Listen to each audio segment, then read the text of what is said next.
The youths have got to understand that just because you are in the right, that you can, you know, as I said, kick off and go on with, you know, your arrogance towards the police. Who's got the power? You ain't got no power. They've got the power. They've got not only the power as police, but they've got the power of the actual government behind them. So when you then fall into their hands, how are you going to win that war? You can't win that war. So the best thing you do, you use wisdom. Right, he's approached you. You approach him back correctly. Whether you like it or not, you approach him correctly. When you approach him correctly, it's going to be harder for him to find something to get you to react, to get you in the back of the van, that's good. to That's get you good. down I like to the that. station. I like that. Because I had to go through that. Yeah. I'm not telling you something that, you know, Yeah. in my time growing up as a black youth, I had to quickly learn how to adjust. Affinity Extra, be extra. The views and opinions expressed in this podcast are personal and do not necessarily represent the views of Affinity Extra. Yeah, people, this is your boy here, Roger Moore here on Affinity Extra, celebrating gospel music of black origin. Yes, I said it, blickety black origin anyway, still, yeah. And yeah, believe it or not, blackness can be associated with Christianity as well, you know, believe it or not. But listen, I'm on today's Edge Show with a special guest who inspired me as a teenager, my late teens, early 20s, definitely my early 20s. And if anything, it was funny because I've had two major influences in my early promotional years. So let me just give you a picture, guys, before you even start chat, because you know I love giving you a picture on people. Yeah, I'm a church boy, so I'm learning from I'm just got married now, and seeing his shows, just getting meeting more. But there's two types of shows out there. There's a church concerts and the non-church concerts, yeah. And this guy represented the non-church concerts, and I had somebody else, Beresford Dawkins, who's doing the church concerts. So I was helping out with learning the background of doing how to do a church concert, yeah, you know what I mean. And then at the same time, how do you do a road concert? You know what I'm saying? A church concert on road, you know what I mean? And 100%, I remember approaching this dude Rico, yeah, I approached him outside Aberdeen Street. I remember it to this day, you know. He's laughing, you know. I was like, oh, yes, I approached him. I says, oh, can I help? Yeah, man. I was like, you meant to say no, because who are you? You know what I'm saying? But he said, yes, man. And I bought my gifts, the same desk that I used, that I learned off my F1 Soundcraft, I brought to the sound, and I used to be the guy who would plug in the vocalist coming in, and it was such a task that I had to learn. You had these big massive speakers that you'd never seen in church, and had no control over that sound, and you had to avoid feedback. Absolute nightmare, you know what I'm saying? You know, but again, it developed my skills, and I saw how music can change people's lives. You know what I'm saying? You know, I seen my wife's trap, my wife when she launched that EP. Everything I asked of Rico, he says, could we platform him? Yeah, man, platform your music. He created a platform for us, and he's here today with me. And he's may not do music like how we used to know Rico doing music, but he's in the community working with youngsters. I worked with a youngster that was working with him a couple of years ago. Youngsters that are we're losing our youngsters in our community, and I really wanted to talk to Rico about how we're losing our youngsters in our community, and how is he feeling about it, and as a Christian working in the community, you know, why is it not getting any better, bro? You know what I'm saying? You know, right. and you know, and then the community is all over the place. But listen, let's start from the beginning anyway. Still, yeah, guys, yeah. Rico, thanks for coming on. And today's subject is, you know, we had child Q situation come up, and 2 years ago I did a podcast. No, a year ago I did a podcast after the findings saying there's no systemic racism. You remember the findings there, bro? You say there's no such thing because it's not. You know, we've had black and white people say that there's no systemic racism. It's not like how it was in the 50s and 60s and 70s.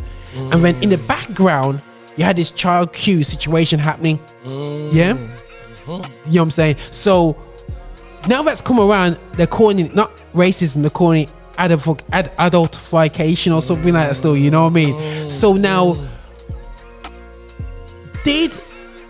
it's disgraceful, Child Q, bro. Disgraceful. Yes, Did this situation shock you? Let me just go there, bro. You know, I know I can go into background with yourself, and we'll pick this up anyway. So yeah, and I'm talking to Rico like everybody knows him. So I'm afraid I have to get to introduce yourself. I'm going straight into it, but I'm talking to you like everybody knows who you are still. You know, if you don't know who Rico is, we can just explain who you are and how you work with young people today. Okay, well, you know, my name's Rico, and you know, I've been, you know, a part of the community as long as I can remember. You know, if it wasn't through sound system, played a sound system called Sifa, and then evolved from that, became a Christian, and built the first Christian sound called Shekinah, you know, with Spanner and, you know, Brother Keith and Miller and Selector Mark, you know what I mean? And, you know, prior to that, it was with Assassin, what's his name? Jamo and Dennis, you know what I mean? We used to do live shows. I think the first place we ever went and did a live show was in Manchester Carnival, which was called Gonchester. So yeah, so that's really where it's been. I think I've always had a heart for community change because I saw what God did in my life to change me. I'm not saying I'm perfect, but I know that I serve a perfect God that has a heart for the imperfect. And when I looked out into my community and I saw the state of the way, you know, the youths were banging and you know, killing one another and shooting, because we're talking about the days where it was the Johnnies and the burger bars, and then we've moved on to that now where we've got, you know, a different kind of gang culture, which it's actually more out of control because you don't have to be a gang member to get actually hurt or killed. So wow. Okay. All right. Still, so does that quite answer? Okay, right. So, did the Child Q situation did that hit you left side? Do you think them things never happened before, or is that something which you would say that this is a rarity, but things need to change? You know what I mean? Good question. I think it did shock me because, you know, you've got to look at the aspects of, you know, child protection for one. You know what I'm saying? To where that wasn't in place. You know what I mean? Where was the parents? You know what I mean, involved? Where was the teachers? You know what I mean? Well, you know, so when you look at it from that point of view, and I think the reason behind it was very weak. You know what I mean? You know, you just can't act upon something that deep based on, you know, the smell of weed. You know, come on, cannabis. Because, you know, in my time, we never smelled so strong. Well, I'm going to be honest with you. You know what I mean? You know, during the Rasta movement and when man I burned the Cali, as we used to call it. You get me? It never, you never smelled like, you know, trailing you for days. But now, you know, them have skunk and them have all kind of different names attached to the same kind of different kind of homegrown. I don't know what it is, but the smell of it. So this young girl could have easily just been in the presence of that substance, and because of the high potence of it, it's attached itself to your clothes, and they've decided, oh well, she's obviously smoking and got it on her, which even though she protested to say she doesn't, and went further to say that, you know, it wasn't the time of month for her to be going through this kind of ordeal, they ignored all those factors, and I think it was disgusting, to be honest with you. 100%, brother. You know what I mean? 1,000%. Do you feel that black children are demonized in schools?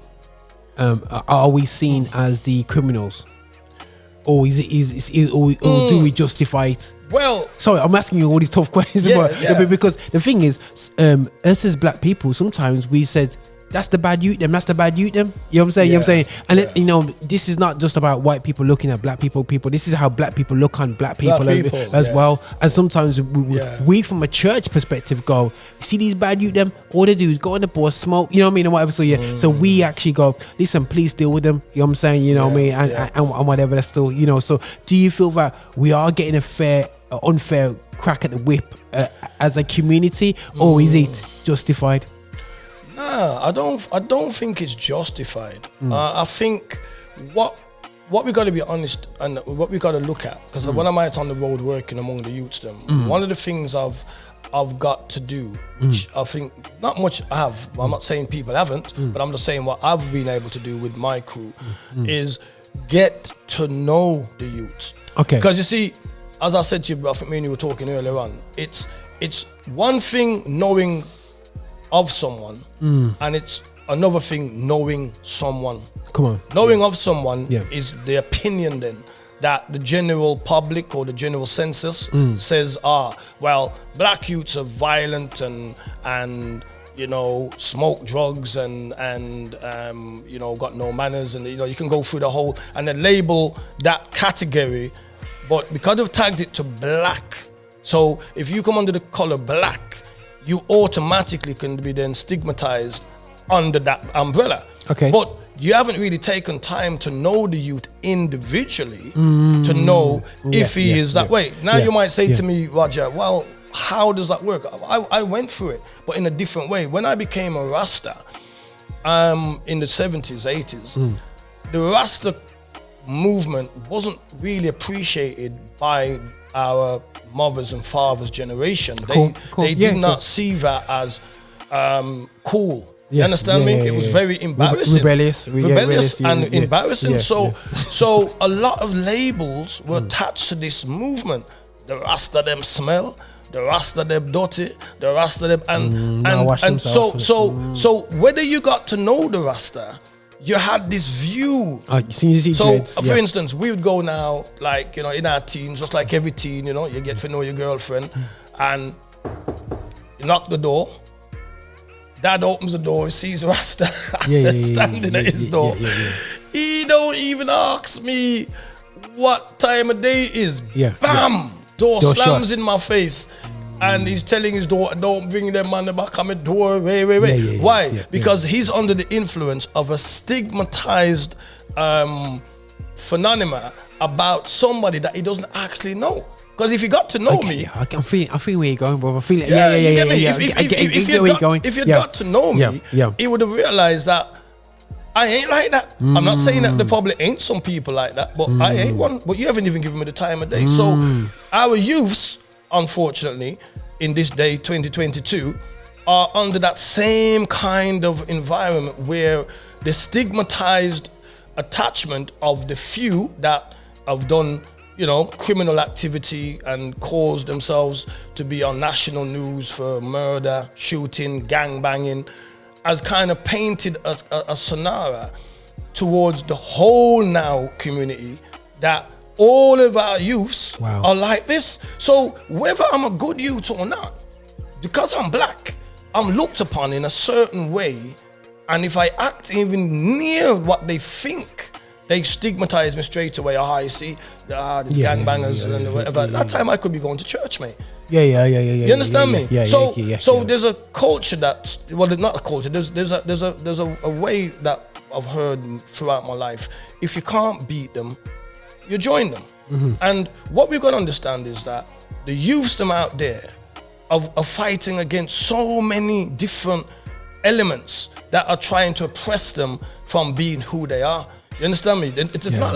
It's not like then I can say to you then that the youths them feel that they're a part of the society. They feel actually that, well, a lot of them don't think they can get a job. All right then, who's giving you a job? How many black companies or how many black businesses in Birmingham alone, but if you want to go throughout the country, are available to employ our own youths?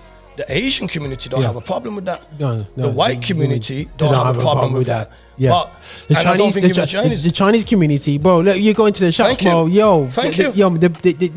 It's ram out. You know what I'm saying, bro? So, you know, why do we see whatever every community does as normal? When we do it, it seems as we can't do that because it is prejudice. I bet you there's black business owners right now, bro. I know actively do not hire black people.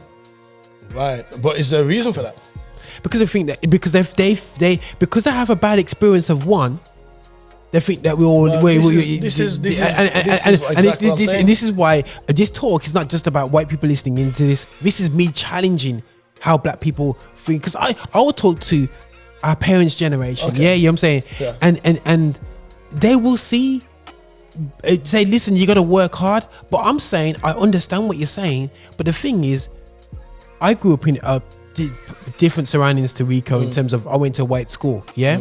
I'm afraid there's some lazy, walkless white youths out there still, yeah. That, you know what I mean? They got lower Jesus and these Jesus as me, but because they had somebody who gave them a second chance, by the time they turned 30, they're playing golf and sales managers of this and whatever. Because you know what I mean? Now, if you pass 2 GCSEs, you're still studying at 28 just to try and make a comeback.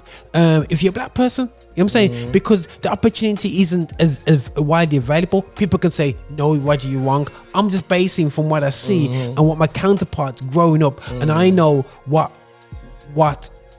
in the community that will give you that second chance, that third chance, that fourth chance, looks like. You know what I'm saying? But within our own community, my challenge is to the people that own companies, because there are black people that own companies. Of course.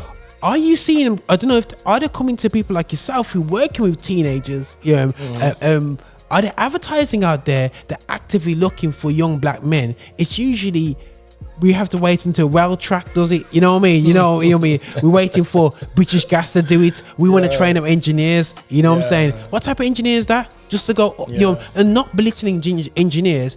You know what I mean? End of this year, we want to be pushing guys to be airspace engineers, you know what I mean, another, you know what I mean, running zones for Land Rover, not no ceilings, you know what I mean. But I'm not saying we haven't got no success, because I'm fed up of pointing to one successful black man and not realizing what happened to the other 20. You know, but what's stopping us, bro? What you know what I mean? What? Because it will almost self-loathing. Because we can look at the world and see how they see us, but we don't even see ourselves too much different. I'm glad you touched that. Because in my journey, you know, working among the youths in the community, and you know, trying to tap into why are you so hostile, you know? Because you know, I'd meet some youths, you know, and they ain't got no problem cussing out their mum. You know, I'm talking straight up. They ain't got no problem, and when they've got a bad day, the whole house is under siege. You get me? And unfortunately, a lot of the mothers are single parents. So, you know, their sons are probably bigger than them anyway. He's going on, you know, 14, 15, he's going on away. So when we come into that environment now, because we look like them, and we can talk like them. When I say talk like them, not the negative, but we can talk their language, the street language. Yeah. They kind of think that what they're doing, then we would accept it as cool. So when they kind of like struck when we pulled them up and say, yo, bridge man, you can't talk to your mom like that. And they kind of look at me like, well, what planet you on, brethren? That's standard, brethren. Because when I got to find out, most of their brethren them talk to their parents the same way. Yeah, man. You understand me? Yeah, man. So, when you go deep down into the thing now, you gotta look at and think, well, okay, my youths, what is actually the turning point from you being, because you weren't born like that, but you've become like that. You've looked at and come to a conclusion that hostility is cool. Do you understand me? Yeah. Hostility is cool. Being, you know, completely off the spectrum is cool. Because if I'm too nice, man's gonna take steps with me. If I'm too nice, the girls them don't even want to talk to me. You understand me? Because you know, this is the reality. Because this is what the youths them, our male youths them, are dealing with out there. Because you would be surprised, bro. When I'm out there and I talk to my youths them out there on the road doing their thing, they're telling you that most of the girls them want road youths. Road youths. And road youths. Bro, you just that's a serious thing. So if girls now, our black sisters, are looking for road youths. Yeah. Wow. Then, and you know what, bro, that's not a new phenomenon either. No, it's not new. It's not new. You know what I'm saying? Not new. I know guys like good grew up in church girls, yeah? Yeah. The boring guy, and if you want to classify boring, I'll class myself as a boring guy. Yeah, but never smoke weed. But you know what I'm saying. That has no baby mother drama. But you ain't gonna see me at no club. But listen to pure gospel music. That goes to church every week. Still, yeah. That's like the 5 elements of hell no. Okay, you know what I'm saying. You know what I'm saying. Okay. No. He's too boring for me. You know what I'm saying. Now. Well, still, yeah. But the thing is, I kind of noticed with the youngs that are kind of thinking they don't actually want so cool good guys. No, it's weird, isn't it? And it's like, so then mans have to go on like do a thing to get the Cause remember what I had man there tell me, straight man, go to church and get girl. You know what I'm saying? You know what I'm saying? That's not new. Nothing new. Yeah. It's not because they're going to win over the church girls. It's maybe because the church girls want them. Yeah. Well, you'll find that. Though. Sorry, I get myself find that. No, but it's a reality. So, you know, with the youths now, as I said, you know, it's about the stigma that's attached to, especially like black youths. Yeah, man. For instance, then, right, if there is a situation with 2 white youths, 2 China youths, 2 Asian youths, and 2 black youths. Same situation though. We're not going to change the situation. We're not even going to bring up the situation. We'll just imagine whatever situation you want to imagine. Yeah. But there's a call, 999 or 10 whatever. Yeah. They come in, boom. They're going to approach the situation, I am telling you now, 100%. completely different yeah. according to what they see. When they say that when you shoot them, they're going to approach it a certain way. The Chinese man a certain way, the Asian man a certain way. When they come to the black youth, is going to get the full 5 cars, man. 5 cars. Yeah, we're getting it the full 100. Yeah. Why? Because the stigma that has been planted, and this is what we have to look at, because you have to understand the power of words. The stigma has put in their mind that when you're approaching a black youth, bro, you got to be ready for anything, because they're the ones that are the nutters then. They're the ones that are killing mans on road. They're killing themselves. So who are you then? So when they're coming, they're already coming over accessible for the situation. And that sometimes, unfortunately, causes the situation to get worse. Because then it escalates. Because the outsider sees 6 coppers on one youth. They're thinking, rah. And then some of them, they get suffocated because their knees is in their chest and they die or the whatever. Or, you know, and there's a lot of things. But what we have to be honest is this. As black community or as black youths, I was in a period of time when we grew up under what we call the SOS law. So as a RAS, heard about that. So as a RAS now, right? The SOS law was attached to that. That's why the riots all kicked off. You know what I'm saying? We're saying it's so with the SOS law, it would be like they had the right to suspect that you might be doing something wrong. You ain't done nothing, but they can suspect that you're doing something, and that suspect can give them enough power to stop you, search you, question you. So through my journey, I got stopped more than once, several times. Some worst time, anytime I went to London to pick up like amplifiers for the sound or buy music, guarantee the London police will be definitely on my case. What car was you driving? That time, the Virgin. Would you ever Ford Capri? We're not even talking about for me come on the road, Virgin.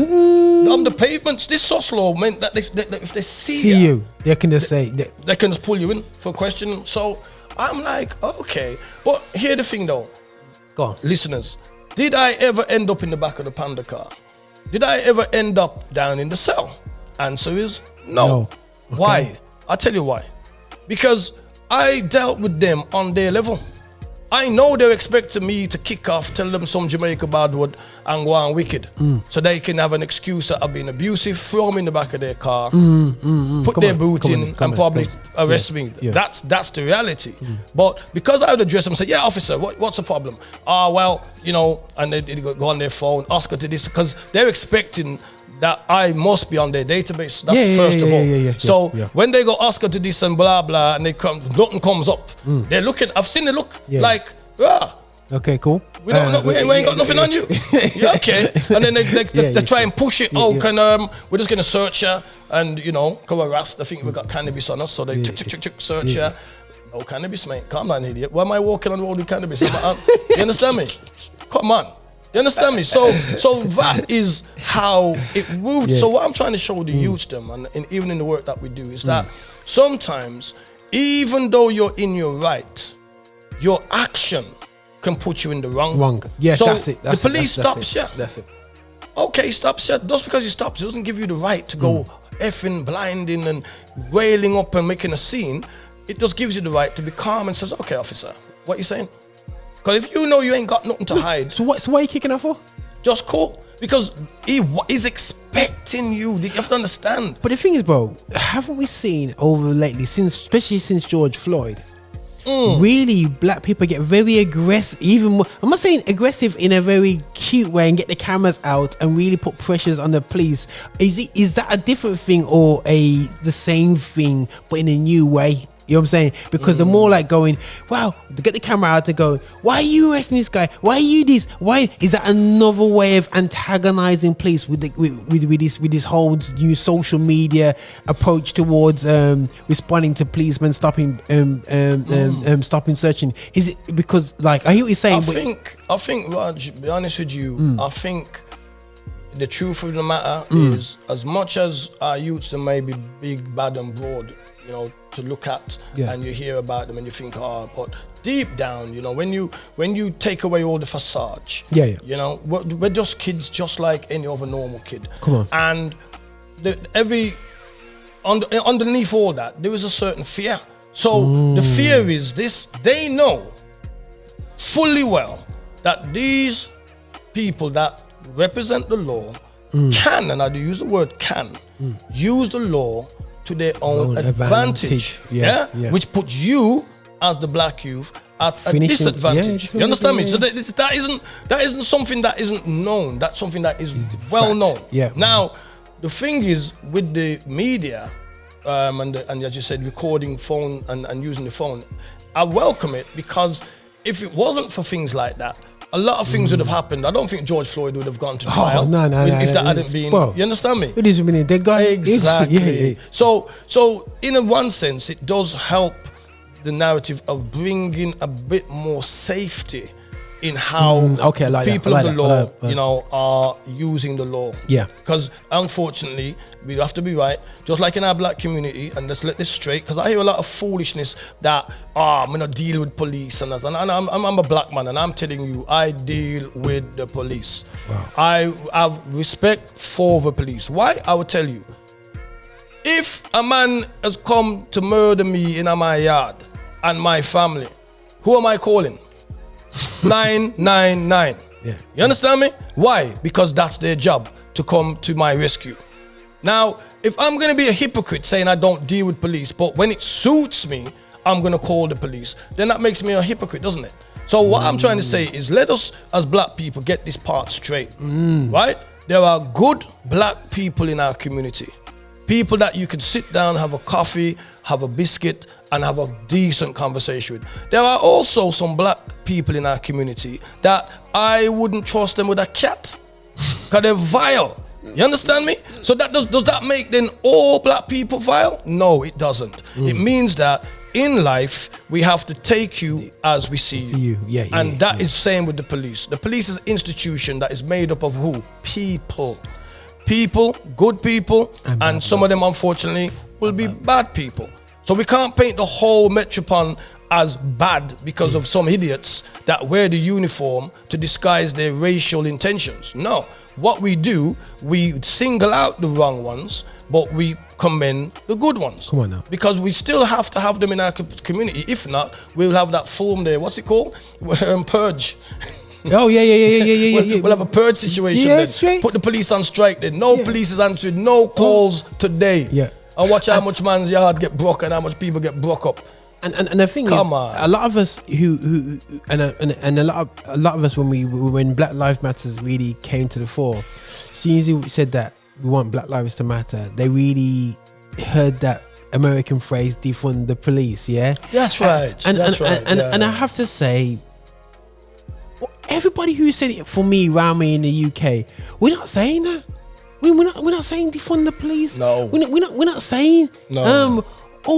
And I think that this whole notion of that as soon as you say Black Lives Matter, we hate the police. No, you know it's not that. You know what I mean? No. What we are saying is that we need to redress. We hate injustice. Injustice. You know That's what we hate. And one guy, one footballer turned around and he said that, listen, he was at a game and they flew this White Lives Matter thing over it, or you know, over the thing, over the game, yeah. Okay. Yeah. He did that, yeah. And he just said, listen, it's just totally dumb to me because at this moment in time, the reason why we say Black Lives Matter because it don't matter. We're not asking for something better. We're not asking for anything just a little bit more better to compensate for the historical garbage that we faced. We just want to be going into places on equal terms. I love that. Right about now, love that, yeah. we are not equal. And to get to equality love that. is not going to be saying, is not taking the knee every football game and putting signs up. That's a start, but that's not it.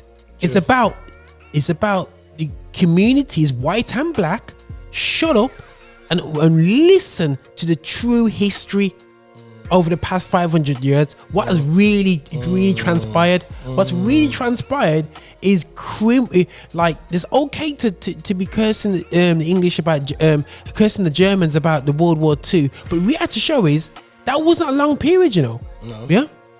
But if you faced World War II for 10 generations, like Afro slaves have, yeah, you wiped out the indigenous population of the Americas to the left them with 90% gone. That's called a genocide. Who orchestrated that? Who's compensating that? So for me, it's a case of understanding history. You might be a bit more humble. It might actually be, you might approach people a little bit different. Rico, surname's Fogarty, bro. That's right, man. My surname's Moore. But the reality show is that's our slave marks. That's right. That's a stamp that you see in them barbarian movies. You know when they stamp them and go, "You're my slave." That's on one. You. That's our slave mark. That's why I love telling my African brethren, stop hiding your surname. Say it strong. That's your ID.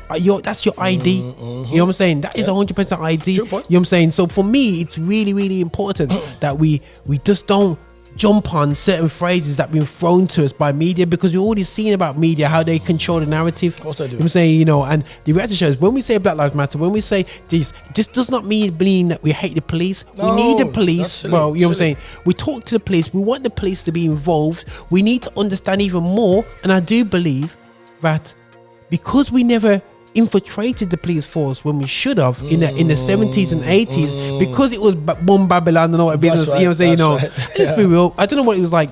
Yeah, it's real if you had a cousin who joined the police, would you talk to him? Listen, I got some good black police friends in the work that I do. Yeah. And you know, when I hear their stories of how they became police officers and the struggle within their own families, when they say that they're going to become police officers, you can understand the stigma of, you know, police and black.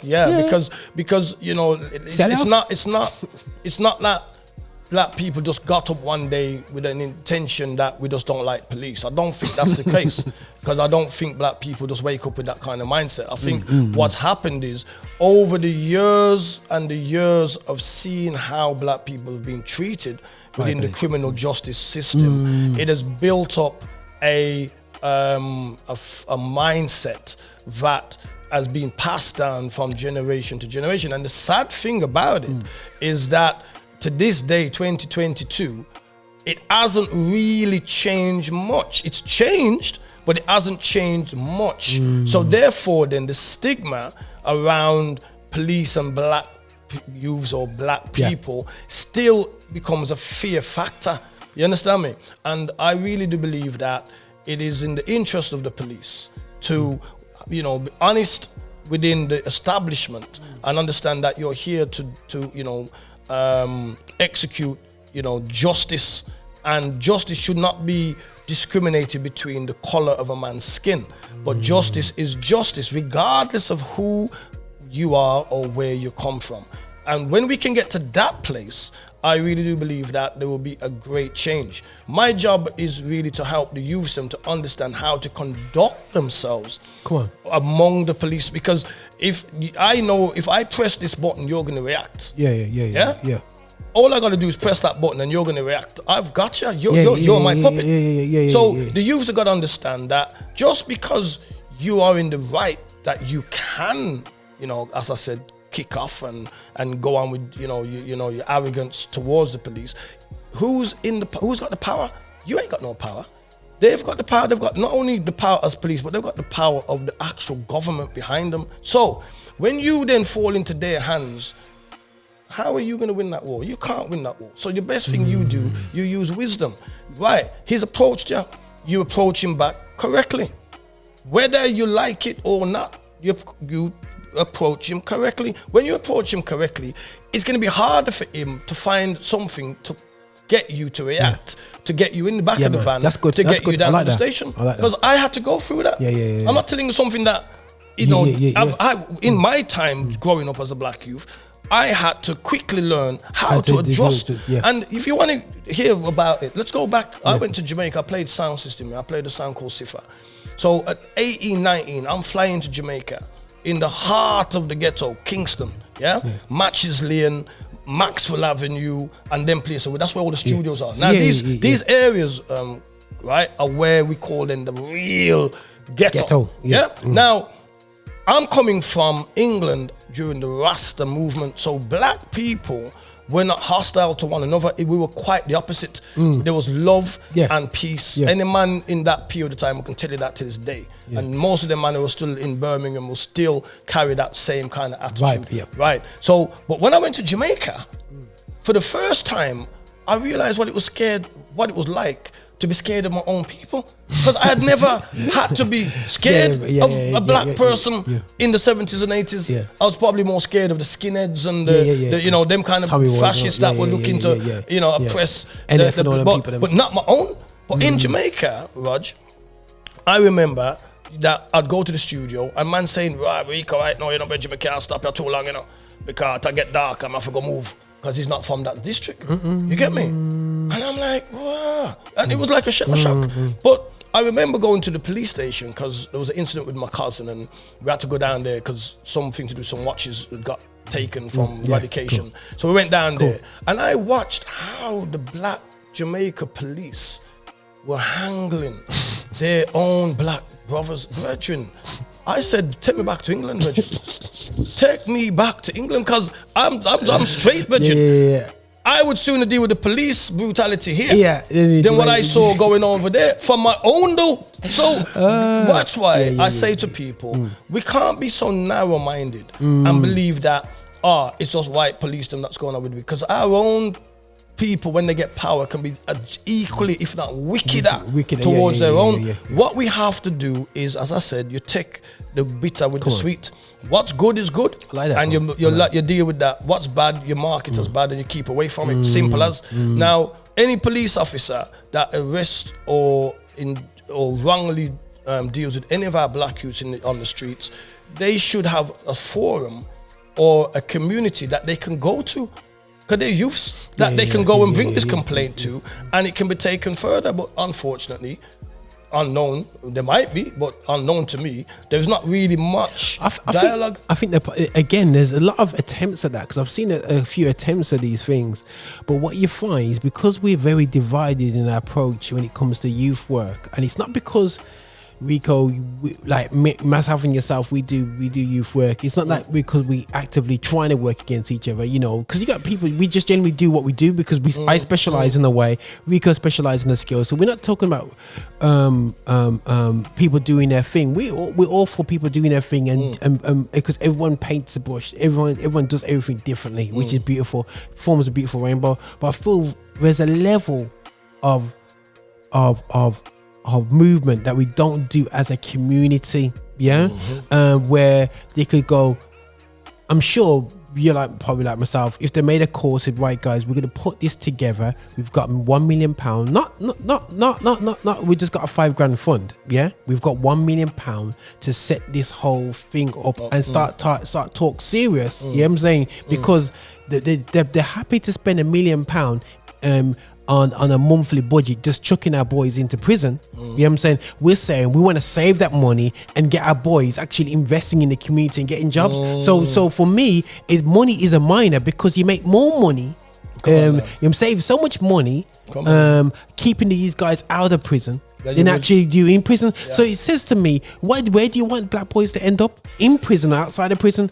So that's when the systemic mindset comes through. And my challenge is again, when these finances that have been available, you know what I'm saying, but not in the right circle, you know what I'm saying, who's gonna be in that position to go, Roger, Rico, come down this space. We need to formulate a consistent, some sort of something in these areas, because I know people are doing stuff and I'm seeing the stuff there, bro. Okay. But I'm thinking, but it's too fragmented. You know what I'm saying? Yeah, I think, be honest with you, Raj, you know what I mean, in the time I've been out on the road and that, and the work I've seen, I think one of the things that absolutely disgusts me, and I use the word absolutely disgusts me, is the attitude that we as black people have towards ourselves.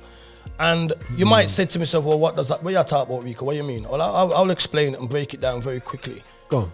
If my neighbor house is on fire, my neighbor, okay, his house is on fire, I can see smoke coming through his window, glass breaking, his house is on fire. He's my neighbor. I quickly go and get a bucket of water, plus at the same time call 999 for the fire brigade. Because I need to help my neighbor, his house is on fire. When I kick my neighbor's door off, my neighbor's sitting on his chair, reading the Daily Mail. Not a care in the world that his house is burning down. What does that do to me, who's coming to save him? It absolutely neutralizes my intention to save him, because I can see clearly that you don't give a toss about it yourself. I'm not saying I'm still not going to drag him out. But what I'm trying to say is the energy that I started with is now neutralized, because I can see clearly that you don't give two monkeys, Virgin. Your house is on fire. I'm out there worrying about you. You're in there reading your paper while your house is on fire. Wow. Well, that scenario is how every other nation sees us.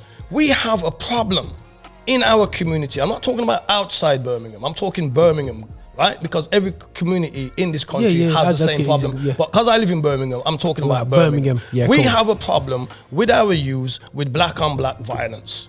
Not just today. I can tell you how many youths I have gone to their funerals. I have seen their mums crying at their graveside. I have seen youths completely shell-shocked because they don't know what to say, because Jack was here today, now Jack's being buried. That's the reality and gone. But by tomorrow, Jack's forgotten, because life's moving on. But what I'm trying to say is, we as a community still up to this day have not taken the force of a community to say this nonsense needs to stop. And then you were expecting the Asian, the white, the Chinese to come and put the fire out for us, when they can clearly see we don't give two monkeys ourselves. Because I don't hear nobody screaming too loudly from the rooftop about Tom when he gets his head blown off. I don't hear nobody screaming from the rooftop too loudly. I'm not saying there's not screaming going on, but that's normally from the immediate family. I'm talking about a community outcry, because the community has got to the scenario that, well, if that happened, he must have been a gangbanger, or he must have been a drug dealer. So that then gives us the right to say that his life doesn't matter. It doesn't matter. We need to change that. Every life matters. And that's what I liked with them in America, when they kicked off about George Floyd. You know what I'm saying? You know, literally, and that wasn't as a one-off incident. They've been protesting every 2 seconds. There's been a killing. They're shutting down cities. Yes, we're not encouraging violence, guys. Before people put comments on the YouTube video saying they're encouraging violence and riots. But the reality show is they came out. You know what I'm saying? You know what I mean? And for me, when it comes to this child Q situation, it's almost the first time I've really seen. True point. You know what I'm saying? For a long time. For a long time. We can go back to Duggan's situation. You know what I'm saying? You know what I mean? Saying that's a time to go out. But I feel like this one's kind of like slightly different. You know what I'm saying? You know what I mean? Because it's now where, and even since the past 2 years, I feel like it's not just a black shouting the voice. It's it's all colours now going. I'll be honest with you. When I went to the Black Lives Matter movement, which took place in Birmingham during the time when I was there, you know, and I'm not lying to you, you know, one of the things that really blessed me was that when I looked around, I saw white people, Asian people, you know, people of different cultures, different nationalities, standing up with their placards against the injustice that they'd seen on video regarding George Floyd. You understand me? And that was such a healthy image to see that, you know, white people felt the same way about this atrocity that a white man had done to a black person. So it gave me hope to see that we can't paint the brush on every white person. We can't paint the brush on every police officer. We have to take people as we see them. Unfortunately, they may not be able to do that with us, and I agree. And a lot of us are being painted, you know, or black people are being painted in a very negative manner. But doesn't mean because they've painted us that way that we must then begin to live according to their expectations. Because when we fall into the expectations, then it's about, oh, well, I told you so. No, we must rise above their expectations. And that's why the youth them need counseling. That's why they need wise men and women that can help them to understand how to maneuver through life. Because if you're going to go on through life head on, boom, boom, boom, bulldozing down everything in your way, you're going to be spending 90% of your life behind bars, or unfortunately, you're going to get killed. And that's no place for no youth to really end up. Our mothers and dads did not bring you into the world for that. You understand? To spend your life in jail or to spend your life buried. No, we brought you into the world to better yourself, to become better than we are actually. You understand me? And I just think that there needs to be more dialogue with young people. Instead of being scared of them, get to know them, because I've got to know, I'm not saying I know all of the youth, but I've got to know them, a lot of them. And I've learned, I'm telling you, I've learned so much from them young people there. Trust me, they're a vacuum of knowledge, mate. Trust me, they know what time of day it is, but you know what it is? It's how to articulate what they know. And that's why they need the elder heads them. They need the wiser men's them.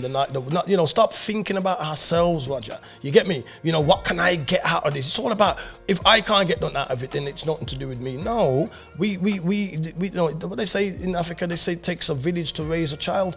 So what's happened to the village mentality? Where's our community? Forget other outside influences. I'm talking about us, our own. How come we're not concerned about our own? Because until we seriously look upon each other's children as our own, nothing's gonna really change. Okay, bro. So on that note, just to close off on, here's one for you. Now, as Christians, black Christians, how does that look? Because I remember at the riots that maybe you was at the front line for. I'm not assuming there. He's laughing because I don't know, because I'm bumping to enough man, and I said, yeah, man, we was there. So I don't know if you. I was there, but not on the advocate side of it. I was there more just to observe. Get out of it. In fact, to tell you the truth, I had to stay at my mate's house because one of the Hatman, who was general, my brethren, he was in the sound. So he lived on Lascelles, you get me, round the corner.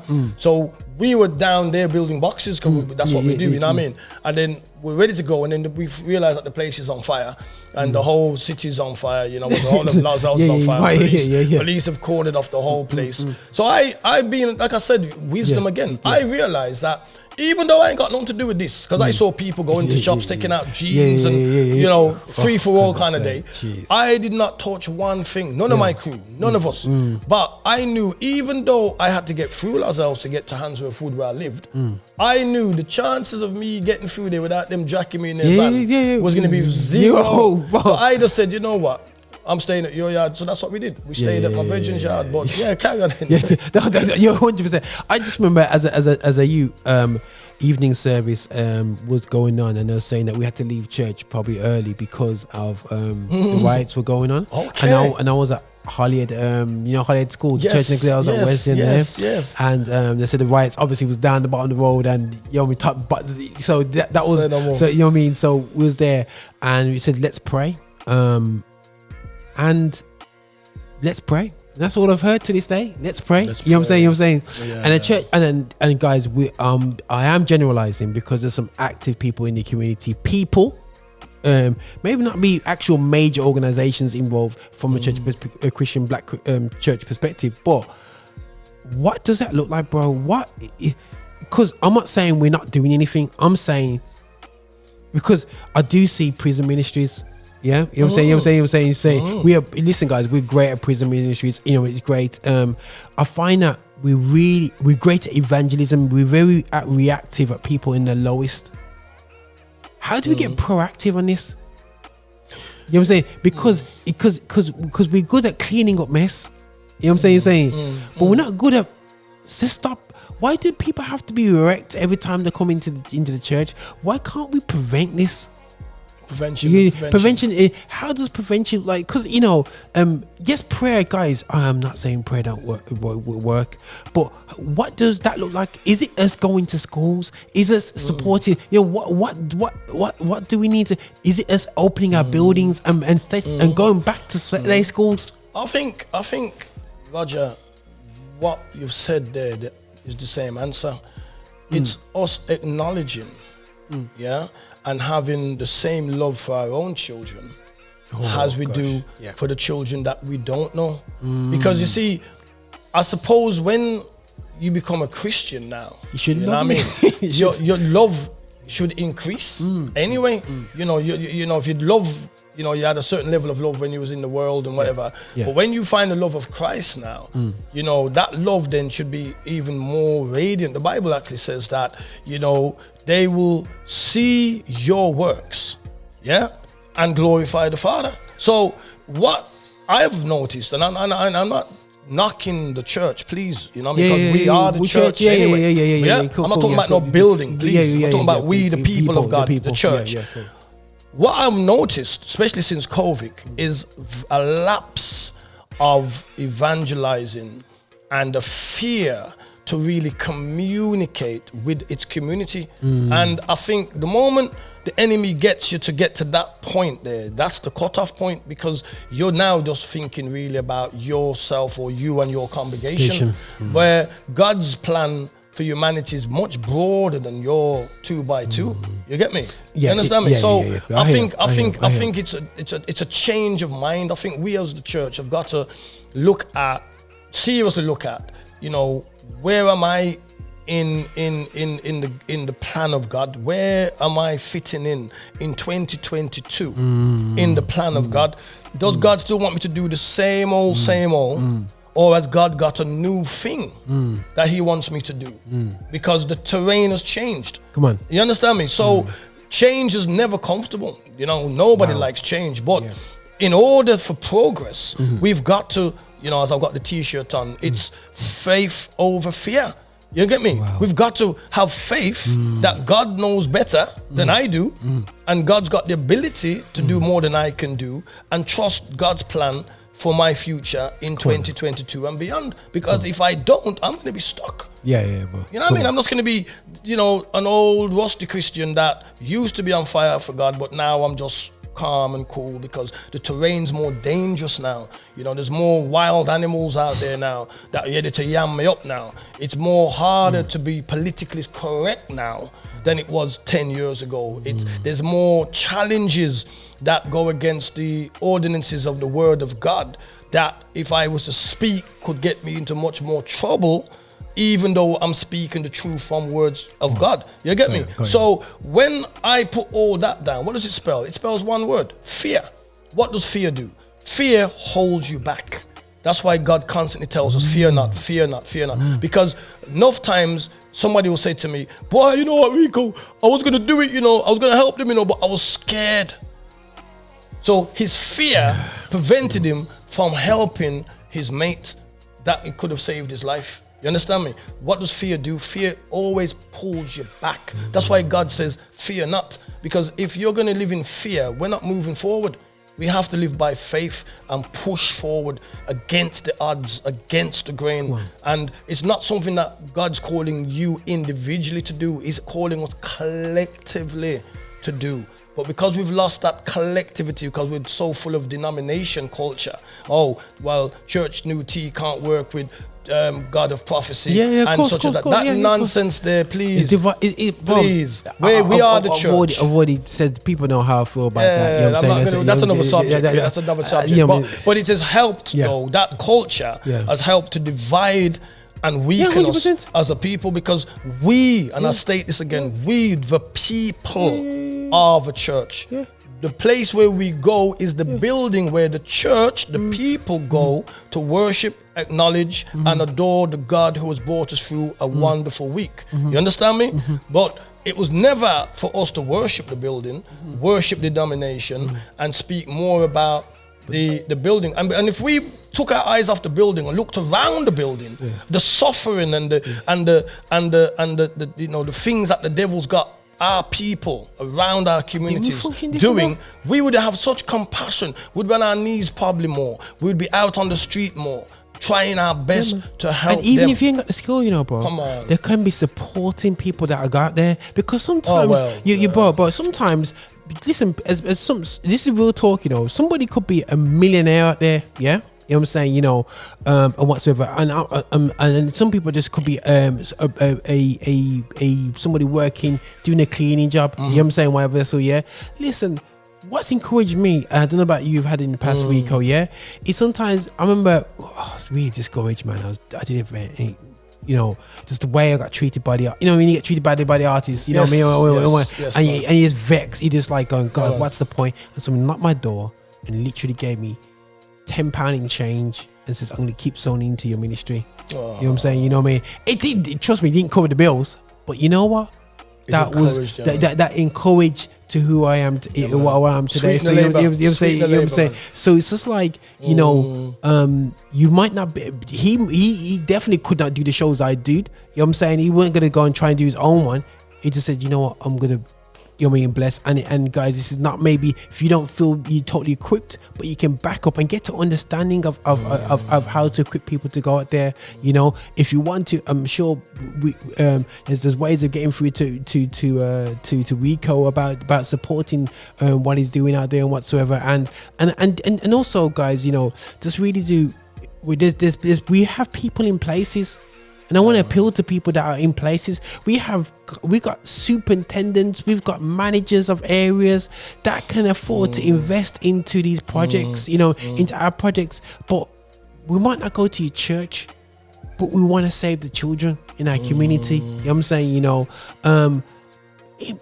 open doors. You know what I'm saying? You know, I know that we need to do this more often within ourselves. You know what I mean? You know, we've been heads of diversity projects, but still we haven't developed diversity in our city. Diversity has been there, bro. Yeah, and we've had black leadership in places where black people in leadership roles. We've had black mayor. We had black mayor. I'm not saying, you know, whoever's been black mayors, you've done a terrible job, but we've had black mayors from the 90s. So very true. So we've had leadership that's been black. Very true. Politicians that have been black. Very, very true. But back to what I says, nothing's gonna change, Roger, because you can have a black prime minister. Yeah, if his mindset doesn't understand who he is and his commission in the big game of life, his position will not benefit his community in no sense of word. So what it's not about position, it's about understanding who we are. Okay. And we've got to come to the that we need each other. That's the first point of call. That a black youth being stabbed to death, a black youth shot and killed, could be my son. Just like the Q incident, that could be my daughter, mate. You understand me? My niece. So when I hear that, it pulls something out. 100%. To say, you get me? So until we get that compassion, because the Bible says that Christ, moved with compassion. Because when he saw the state of the world or the state of his people, it moved him, and that's what compassion does. Compassion will move you. Look at the Ukraine and Russia incident. It's the images that the BBC constantly are reviewing and showing, right, as sow the seed of such compassion that 90% of the world are trying their best to help Ukraine, a country that some of them never knew until this war broke out. Yeah, true. But it's the compassion of the images of the young children being bombed and all the different things has moved them to say, I've got to do something. Why then are we not being moved by the amount of blood that has been shed in our cities among our own young people? Yeah, why have we as a community not been moved to that kind of level of compassion that we're moving on a level that the world has to start taking note now? Because as I said earlier, if the world, our neighbors, which is the world, other nations, nationalities, have got their bucket of water, because they can see that our community is on fire with violence, well, I'm using that as an example, and they're kicking off the door to help us, and we're sitting there cutting our teeth, like uninterested about what's going on around us. How dare us look upon them then as not doing enough when they're looking and saying, well, what are you doing? Exactly. What are you doing? 100%. 100%. And that's what I learned, that even watching just Ukraine, I've seen people that have got nothing to do with Ukraine moved into compassion, and because of compassion now they're into action. Some of them are driving over there taking things, some of them are sending them money, some of them on the front line. You understand me? That's what compassion does. So as a Christian, I'm not talking about anybody else, I'm talking right now about the Christians. Let us check our compassion level. Wow. What are we really compassionate about? Wow. And leave it at that. Yeah, man, bro. Listen, nothing but love, guys. Like a great convo that I had for Rico. It's interesting how this conversation come about. I heard Rico the other day when one of the station managers said to me, "Roger, we want to speak to people that specialize in working with young people." And I thought, oh, I got Rico coming into the studio, you know. You know what I'm saying? So you know, it's great timing. And Rico, we do appreciate the realness with what you're saying. You know what I'm saying? And God's willing, you know, we'll get him anything's happening in the future. We definitely want to get in there, because I really want to be talking to people that really are it's not about just being, it's not about being on streets, people. It's just, like you said, Weeks, it's having that compassion. It's having this sacrificial sacrificial approach. That's right. You know what I mean? I understand that we're not doing this for accolades. You know, if it was, bro, we'd have stopped this long time, bro. You know what I'm saying? You know what I mean? We'd have just got a nice job as a community officer, and you know what I mean? And just get the 60K a year, just to chat rubbish, man. You know what I'm saying? You know, tick the boxes, man. Just say, yeah, pass him through. But the thing is, this is because we're compelled in our hearts to do what we do. To see change, man. Yeah, man. It's about change, you know? And it doesn't matter. It doesn't matter what we're doing. If it's not bringing about change, then what are we doing? Yeah. That's how we have to look at it. You know, there's got to be change. And we can only get change, Roger, when we as a community desire that change. We have to have that desire to see the change before that change can come. It's not just going to drop out of the sky. It's going to have, you know, you've got all this equipment around you, but you have to have the desire first to do this, what you wanted to do. And when that desire brought you to get the equipment that you've got, that you can now do the job. So that's what it's about. 100%, brother. 100%, man. Listen, guys, this is Roger on Affinity Extra alongside Rico. You know what I'm saying? You know, the dude, long history, sound system, gospel sound system, everything, kind of sounds and everything, but now he's doing an amazing work within the community, and is, for me, inspiring everyone. And this is what this platform is for, to be inspired the next generation, inspire this generation about how do we interact within our community, man. And this is Roger over now on Affinity Extra, celebrating gospel music of black origin, but we're here on the edge to talk the talk that we don't really want to hear. And I'm sure Rico wanted Rico to chat a bit more about white man this, white man that, but it wasn't. It's about what we can do as a community for not only our youth, but also for our brothers who are stuck in institutions, you know what I'm saying, and being their second chance, third chance, fourth chance, fifth chance, unconditional love. Where did they get unconditional from? The Bible. Amen. And we're here to reflect that, man. Nothing but love, people. This is Roger over and out alongside my boy Rico. Let's go. Thank you for watching the content we're putting out. Listen, make sure that you are liking, subscribing and following us on all our social channels, including patreon.com. Make sure you're finding us on there to support what we do so we can support you. And remember, guys, be extra.